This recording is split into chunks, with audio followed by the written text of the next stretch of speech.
Do you know how to successfully ask for what you want in your romantic relationship? This is a skill that I believe every woman needs to practice and develop in order to build truly happy relationships.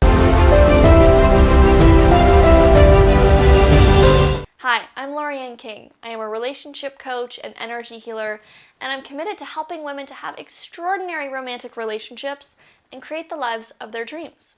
One of the fastest ways to increase your level of satisfaction in your relationship is to get better at asking for what you want. Yes, asking for what you want is in fact a skill, and it's one that really pays off to master. So here are 3 tips to getting better at asking for what you want. Number 1, know what you want. If you're gonna ask for what you want, you're gonna need to know what you actually want. Duh. Sounds simple, but it's not always easy. A lot of people find it easier to know what they do not want. But when it comes to what they do want, they haven't put in the intellectual effort to know. It's not necessarily even their fault.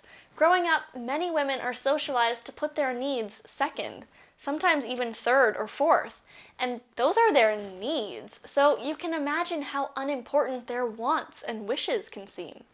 These can seem so distant, it might feel like you don't even know what they are. But don't worry, your desires have not abandoned you, even if they feel hard to get in touch with. Here's one way to get a clue. Pay attention to what you don't want, don't like, or complain about, and ask yourself if you would like the exact opposite of that. It might not always be right on the mark for you, the opposite, but you will get a whole lot closer to identifying what it is you do desire. Tip number 2, bite the bullet. The most common reason I hear from relationship coaching clients about why they didn't just ask for what they wanted is, I shouldn't have to. I get it. I have felt this frustration before. I too have wished that my partner could read my mind, and I've even gotten annoyed at him when he didn't. But it isn't really fair to expect someone else who has a different brain, different values, and different memories to think exactly the way that we do. Besides, obviously, they don't think exactly the way that we do, or they would have just gone and already done what we wanted. So my rule is, if you want it, it's your job to ask for it. Tip number 3 is triple A. Appreciate, ask, appreciate. Appreciation, it's like the gas in your car.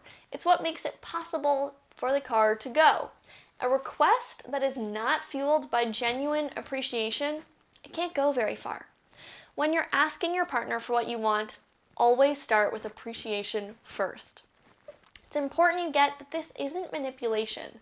This has to be genuine appreciation, which means you have to actually get present to how incredible the human in front of you is and what you appreciate about him. Then you can make your ask. Ask for something that is clear, actionable, and completable, meaning don't ask him to make you feel a certain way or to never, ever, ever do something again. Ask for something that has an obvious point of completion, so both you and your partner can feel like you've won.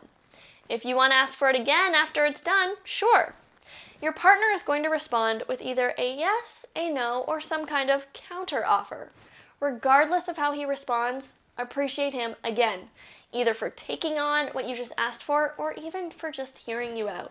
When we ask for what we want, not only do we empower ourselves, but we give our partner permission to do the same, and it strengthens the foundation of our relationship. So start practicing asking for what you want. You might not do it perfectly at first. Like I said, it's a skill, and all skills take practice to get better at them. But the more information you can give your partner about what will make you happy, the more happy you will both be. If you want to learn more about communication tools, you can click this link to join a free webinar I'm hosting about how to master male-female communication. I've led this training at Google and Harvard, and it is full of actionable tools that you can put into action in your very next conversation. I'll see you there.